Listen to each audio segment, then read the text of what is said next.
Welcome to the California Trail Interpretive Center Outdoor Plaza. I'm Steve Owens. I'm a visitor guide here at the center, and I want to take you on a tour of the plaza to let you see what kinds of things are available. The plaza is constructed to represent a map of the California Trail. The California Trail was used from 1841 to 1869, and during that time period, over 250,000 people made the trek from Missouri to California. You'll notice the colored bands and the pavers used in the plaza. Each band represents a distance of 10 miles, and the average immigrant train would only travel 10 to 15 miles in a day. Imagine, if you will, starting your 3 to 4 month journey in Missouri, which, using the scale of the plaza map, would be located in the Sage Plain next to where the entrance road meets the parking lot. Travelers on the California Trail followed the route of the Oregon Trail to South Pass, located in what is now southwestern Wyoming. In our plaza, South Pass is represented by a paver placed near the southwest corner of the parking lot. We'll begin our plaza tour there. As we follow the trail, we're immediately faced with a choice of turning right to follow the Sublette Cutoff or keeping left on the main trail. This point is known as the parting of the ways. The Sublette Cutoff had the advantage of shaving off about 85 miles of travel, saving 5 or 6 days, but it crossed about 40 miles of waterless desert.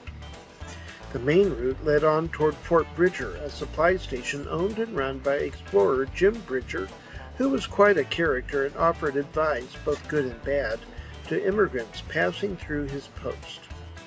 Fort Bridger is now a Wyoming State Historical Park. At that site, you can see replicas of the various buildings that existed there during its ownership by Bridger and then later by the Mormons. From Fort Bridger, you would turn north to head toward Fort Hall or continue west toward the Great Salt Lake Valley. We'll take the trail north for now. Be sure to read the interpretive signs along the way. This one, titled Magic Dogs, speaks of the initial view of horses the Great Basin natives had when they were first introduced by the Spaniards in the 18th century. This was the beginning of influences and tensions arising from the mixing of native and European cultures. Continuing north, we meet the Sublette Cutoff, where it reaches Green River in Wyoming.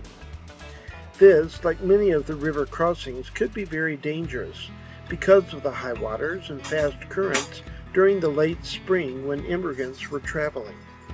Entrepreneurs built ferries to help the immigrants across, but these were often very expensive to use, and many tried the crossings without utilizing them.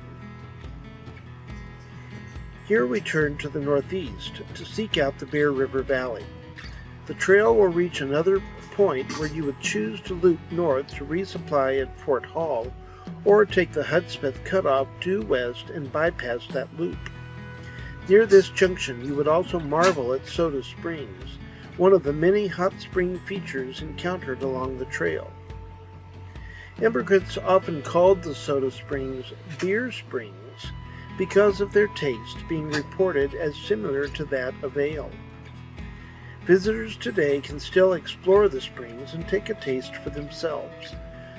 They can also view the geyser, a geyser that was induced from a drilling project in the 1930s and whose pressure is now held and then regularly allowed to erupt.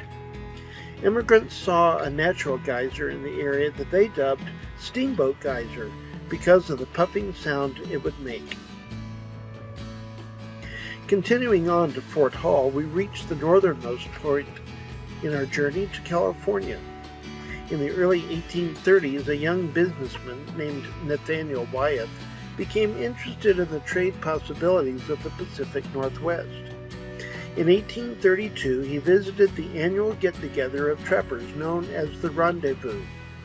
There he made an agreement with the Rocky Mountain Fur Company to bring $3,000 worth of trade goods for them at the 1834 rendezvous.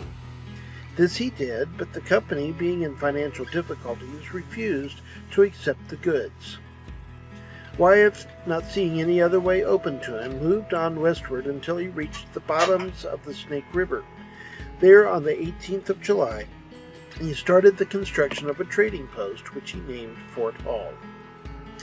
We soon meet another point that was also referred to as the parting of the ways. This is the point where the Raft River and the Snake River meet, and where we choose to either turn left to California or cross the Snake River and proceed to Oregon. This is also near the point where California immigrants would leave the drainage system of the Snake River and enter the drainage system of the Great Basin. The Great Basin is essentially a big bowl in which water drains into it but does not drain out of it. The Great Basin is entered as we near the City of Rocks, a well-known landmark and interesting geologic feature along the California Trail. Immigrants often marveled at the rock structures and used this area as a campsite, many leaving their names behind as a testimony to their visit. The area is located in south-central Idaho and is protected as the City of Rocks National Reserve. Today it is a popular camping and rock climbing destination. This is a good place to pause a moment and reflect on the intersection of the immigrants and the native cultures. As you can see in this statue of a Shoshone woman, the natives utilized the naturally occurring materials of the Great Basin for their livelihood. The woman stands in the gentle breeze wearing a reed skirt, reed shoes, and a rabbit skin blanket. She is carrying a woven water jar and has a baby strapped in a special child-carrying basket with a shaded cover. The great influx of immigrants passing through the land created a drain on the limited resources. An interpretive sign near the statue relates a story passed down by generations of a Shoshone family trying to understand the ways of the immigrants entering their territory. The family is shown huddled inside a sage hut. You can see a recreation of a summer camp of Shoshone sage huts next to the southeast corner of the plaza. Feel free to wander through the camp and think about the lives of the native people. You will find several interpretive signs scattered throughout the plaza that will give you further insight on the native culture. You'll learn about what kinds of materials and methods were used to create various baskets, containers, and articles of clothing. You'll also learn about the summer harvest of pine nuts in the higher elevations of the Great Basin, where individual families would gather as much as 1,000 pounds of pine nuts and roast them to provide nourishment through the winter. Another sign provides an overview of all the ways that native cultures would utilize the many surprising and amazing resources of the desert to support their way of life. You'll also learn of Chief Washakie, who was instrumental in fostering positive relations between the Shoshone people and the travelers along the California Trail. Returning now to our journey along the trail through the plaza, we leave the City of Rocks and pass through Granite Pass, which will bring us to Goose Creek, Thousand Springs Valley, and the headwaters of the Humboldt River. Just before reaching the river, we have a choice of proceeding to the Humboldt Wells or taking a bypass through the Bishop Creek Canyon. The Humboldt River begins in a series of natural springs or wells from which the town of Wells, Nevada gets its name. This quote by James G. Shields appears on the wall adjacent to the representation of the Humboldt Wells in our plaza. Several interpretive signs tell about life for the immigrants along the Humboldt River. The river winds its way across the plaza and Nevada for about 300 miles in a very sinuous manner. Being in the Great Basin, water flows into the river, but ultimately it sinks back into the ground.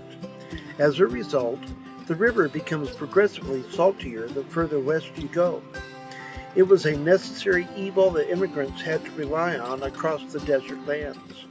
Leander V. Loomis's published diary had an editorial insertion of a poem by Dr. Horace Belknap that says, "Meanest and muddiest, filthiest stream, most cordially I hate you. Meaner and muddier still you seem since the first day I met you. Your namesake better was, no doubt, a truth that scriptures tell. Her 7 devils were cast out, but yours are in you still. What mean these graves, so fresh and new along your banks on either side? They've all been dug and filled by you, thou guilty wretch, thou homicide. Now fare thee well, we here shake hands, and part, I hope, to meet no more. I'd rather die in happier lands than longer live upon your shore. Continuing along the trail, we pass Elko and arrive at the marker for the California Trail Interpretive Center. The center's location was chosen because it marks the point where the southern branch of the California Trail, known as the Hastings Cutoff, rejoins the main part of the trail.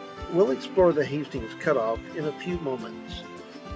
Just down the road from the trail center is Carlin Canyon, which sometimes presented difficulties to travelers due to high water. At those times, immigrants would use the Greenhorn Cutoff to ascend the hills and go around the canyon, returning to the river at the present location of the town of Carlin. Carlin Canyon is a scenic stop along I-80 accessed from the first Carlin exit and then following the frontage road back to the canyon. As you continue your exploration of the plaza, make sure you examine the intricately detailed bronze bas-relief sculptures that decorate the rock walls. From the Carlin location, immigrants had to climb over the hills now known as Immigrant Pass to get around an even bigger canyon. They rejoined the river at Gravelly Ford, a point where the overall gradient of the river lessens and allowed an accumulation of gravel at that point, and also where they had a choice to continue traveling on the north side of the river or cross and follow it on the south side. Both roads continued along the river until they reached the Humboldt Sink. Before that point, though, past the present-day location of the town of Winnemucca, a branch of the trail turned north as another route to Oregon. It was called the Applegate Trail after Jesse Applegate opened it in 1846. Peter Lassen then opened a branch off that back to his ranch in Northern California in 1848. The Applegate-Lassen route is marked near the western end of the plaza. The Humboldt Sink, just southwest of the present location of Lovelock, Nevada, is the point where the Humboldt River ends and sinks into the ground. This mostly dry lake bed is the beginning of the final difficult stretch before tackling the Sierra Nevada mountains, the 40-mile desert. This desert was so difficult mainly because it came at the end of such an arduous journey and the immigrants' supplies and energy were dwindling. They had two routes to choose from which led to river pathways into the mountains. The Truckee River lay toward the north and passed through Truckee Meadows, which is the current location of Reno and Sparks, Nevada. The other route went south toward the Carson River, where immigrants would encounter Ragtown, a camp that arose to sell supplies to weary travelers, Fort Churchill, and Genoa or Mormon Station. Either of these routes led the way into deep valleys, which in turn led up to difficult passes over the Sierra Nevadas. A number of branches developed over the years in attempts to find better passage, but all eventually descended into the Central Valley of California, where Sutter's Fort and Sacramento were built, which would be located approximately where our photo booth is located, next to the wagon camp. Take time to explore the wagons and the wagon camp as well.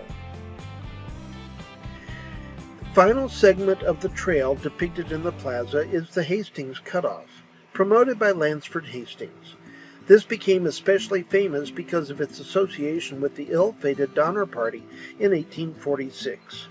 The cutoff begins at Fort Bridger and travels first through the deep valleys and high passes of the Wasatch Mountains.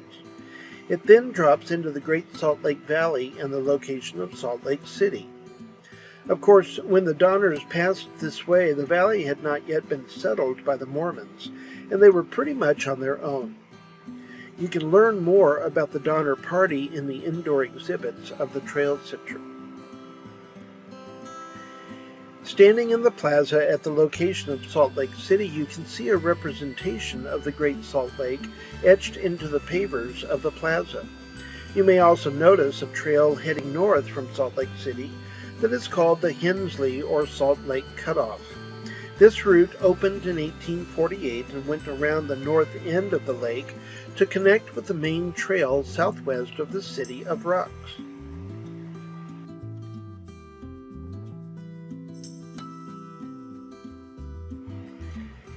Returning to the Hastings Cutoff, we pass around the south end of the Great Salt Lake and make our way over 90 miles across the salt desert west of the lake using Pilot Peak, a tall mountain near the Nevada-Utah border, as our guide.